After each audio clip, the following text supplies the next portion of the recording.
இந்த பிள்ளைய கொண்டு போய் நீட்ல தள்ளி பணம் இருந்தா போதும் பெற்றவங்களும் தள்ளி விட்டுருவாங்க. 2013 உச்ச நீதிமன்றம் சொல்லுது நீட் என்பது அரசியல் சாசனத்திற்கு எதிரானது. இன்றைக்கு அவர்களுக்கு வேண்டுமானால் கல்வி அமைச்சருடைய ராஜினாமா போதுமானதாக இருக்கலாம், நீட்டுடைய முறைப்படுத்துதல் போதுமானதாக இருக்கலாம், நமக்கு பத்தாது.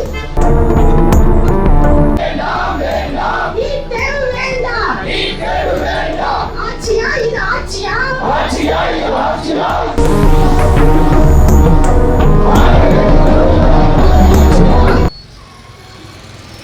நீட் தேர்வு எப்பயுமே யாருக்குமே ஒரு வேண்டாத தேர்வு தான்.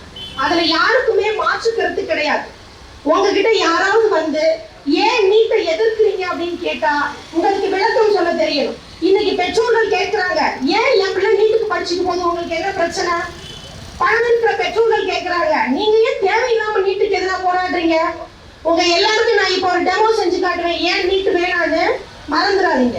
இங்க யாராவது 10, 11 படிக்கிற குழந்தைகள் இருக்கீங்களா? 7, 8 இங்க பாத்துவோம். எந்த வகுப்பு படிக்கிறீங்க? நல்லா பாத்துக்குங்க இந்த குழந்தைய.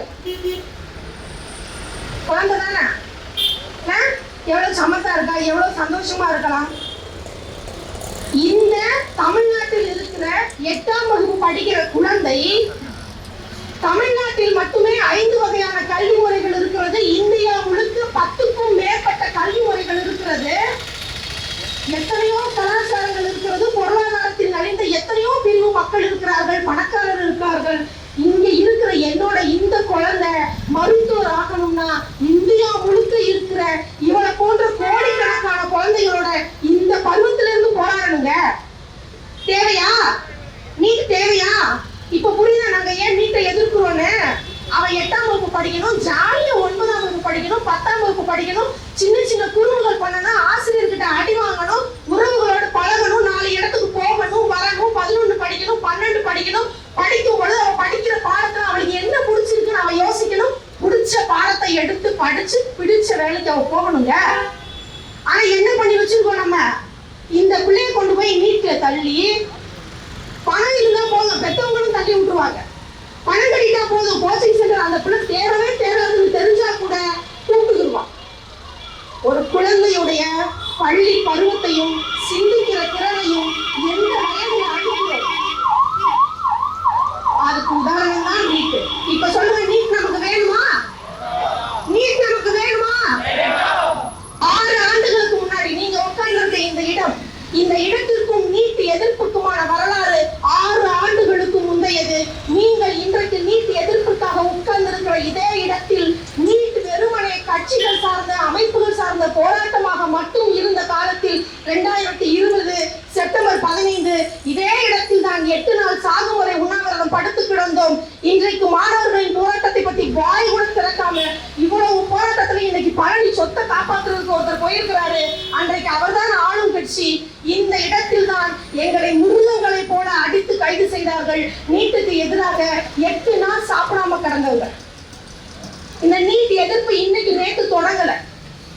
நீட்டை நம்ம எதிர்க்கிறோம்னா வெறுமனே ஒரு கல்வியையோ அல்லது வெறுமனே ஒரு நுழைவுத் தேர்வையோ எதிர்க்கிறோம்னு நீங்க நினைச்சிருந்தீங்கன்னா இன்னும் நிறைய விஷயங்கள் உங்களுக்கு தெரிஞ்சுக்க வேண்டியிருக்கு. இந்தியா ஒரு பல இனங்களின் அருங்காட்சியகம். பலவிதமான மக்களும் அவங்கவுங்க கலாச்சாரப்படி நிம்மதியாக வாழ்ந்து கொண்டிருக்கிற ஒரு நாடு. இங்க இருக்கிற ஒரு பாசிச கும்பல் இந்தியாவுடைய பன்மைத்தன்மையை அழித்து எல்லாம் ஒரே மாதிரி, எப்படி எல்லாம் ஒரே மாதிரி, இன்னும் போனா எல்லாரும் ஒரே மாதிரி உடை உடுக்கணும், எல்லாரும் ஒரே மாதிரி முடி வெட்டிக்கணும்னு வடகொரியாவில் இருக்கிற சர்வாதிகாரத்தனத்தை நோக்கி போய் கொண்டிருக்கிற ஒற்றை தன்மையை அவங்க விதைப்பதற்காக தேர்ந்தெடுத்த தளம் கல்வி. கல்வியிலிருந்தே அவனை ஒரு மந்தை மனநிலையோடு வளர்ப்பதுதான் நுழைவுத் தேர்வு. நான் பேசிட்டு உங்க எல்லாருக்கும் புரியும்னு நினைக்கிறேன். நீங்க நீட்டை எதிர்க்கிறீங்க அப்படின்னா வெறுமனே ஒரு தேர்வு மட்டும் எதிர்க்கல, இந்தியாவுடைய பன்மைத்தன்மையை அழித்து கொண்டிருக்கிற, இந்தியாவுடைய பன்மைத்தன்மையை குழி தோண்டி புதைத்து கொண்டிருக்கிற ஒரு பாசிச கும்பலுடைய தீவிரவாதத்தை எதிர்க்கிறீர்கள். வெறும் ஒரு தேர்வை மட்டும் நீங்கள் எதிர்க்கவில்லை. இப்ப புரியுதா நீட் எதிர்ப்பு ஏன் முக்கியம்னு? எங்கள் குழந்தைகளை எப்பொழுதும் நுழைவுத் தேர்வுக்காக ஒரு குறிப்பிட்ட மையத்தை நோக்கியே செல்லக்கூடிய மந்தை புத்தி உள்ளவர்களாக வளர்க்க நாங்கள் விருப்பம் விரும்பவில்லை. அதனால நாங்க நீட்டை எதிர்க்கிறோம். 2013 உச்ச நீதிமன்றம் சொல்லுது, நீட் என்பது அரசியல் சாசனத்திற்கு எதிரானது, அரசியலமைப்பு சட்டத்திற்கு எதிரானதுன்னு 2013 உச்ச நீதிமன்ற தீர்ப்பு வருது. 3 வருஷத்துல உச்ச நீதிமன்ற தீர்ப்பு பாத்துக்கங்க, நீட் தேர்வு நடத்தலாம். அப்போ நீங்கள் வழங்குகிற தீர்ப்பு மக்களுக்கானதா? நீதிமன்றம் முன்னுக்கு பின் முரணாக பேசினால் நீதிமன்றங்களையும் கேள்வி கேட்க வேண்டிய கட்டாயமும் கடமையும் நமக்கு இருக்கிறது.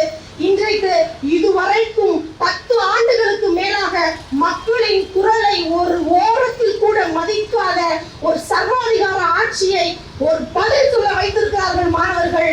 இதை நம்ம இப்படியே விட்டுவிடக்கூடாது. பயம் கொடுக்கணும், பயம் கொடுக்கணும். இன்னைக்கு நம்ம கொடுக்கல அப்படின்னா இந்த நாடு தொடர்ந்து போராட்ட களமாக போகும். ஒரு நாள் டீலிமிட்டேஷன்லாம் முடிச்ச பிறகு ஒரு நாள் ராத்திரி நம்ம சர்வாதிகாரி ஒரு கையெழுத்து போடுவாரு, இந்தியா இனிமே மக்களாட்சி நாடு இல்லைன்னு. மரண காலையில மக்களாட்சி நாட்டின் சுதந்திர குடிமக்களாகிய நாம் எல்லாரும் ஒரு சர்வாதிகார நாட்டுடைய அடிமை புத்தியுள்ள மந்தை கூட்டமாக மாறத்தான் போகிறோம். இது நடக்க கூடாது அப்படின்னா கிளையிலே அவங்க எப்படி கிளையிலேயே பொதுமைத்தன்மையை கொண்டு வருவதற்காக இந்த போன்ற தேர்வுகளை நடத்துறாங்களோ அதே போல நம்மளும் கிளையில் இருந்து அதை கிள்ளி எறியும்.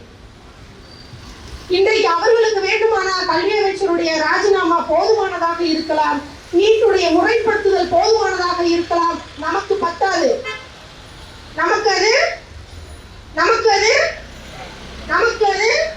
பத்தாது. என் பிள்ளை ஏதோ ஒரு மாநிலத்துல ஏதோ ஒரு கோச்சிங் சென்டர்ல இருக்கிறவங்களோட இங்க இருக்கிற என் பிள்ளை போட்டி போடணும்னு அவசியம் கிடையாது. ஒரே மாதிரி படிப்பு சாத்தியமா நாட்டுல? முடியல. உங்களால 10க்கு மேல கல்வி முறை கொடுக்கும் பொழுது ஒரே மாதிரி தேர்வு எப்படி சாத்தியம்? இந்த வியாக்கியானம் பேசுறவங்க இந்த ஒரு கேள்வி கேட்கணும். ஒரே மாதிரி கல்வி முறையே இந்த நாட்டுல சாத்தியம் இல்ல, நீயும் உன் நிர்வாகிகளுமே 5 வகையான கல்வி முறையில் உள்ள பள்ளிக்கூடத்தை நடத்துறியே, தேர்வு மட்டும் ஒரே தேர்வு எப்படி சாத்தியம்?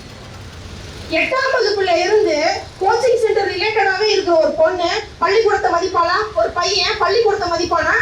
ஆசிரியரை மதிப்பானா? வீட்டு பாடத்தை பத்தி அவனுக்கு கவலை இருக்கா? தமிழ் ஆங்கிலம் போன்ற மொழி பாடங்களை பற்றி அவனுக்கு கவலை இருக்கா?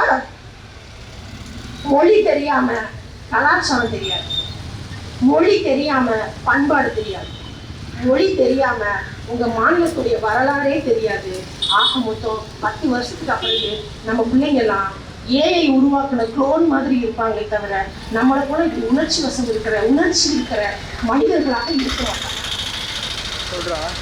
அதனாலதான் சொல்றேன், நீட் நமக்கு தேவையில்லை. நமக்கு மட்டும் இல்ல, இந்தியாவுல பன்மைத்தன்மையை பாதுகாக்க நினைக்கிற எந்த இனத்திற்கும் எந்த மாநிலத்திற்கும் நீட் ஒரு தேவையில்லாத தேர்வு.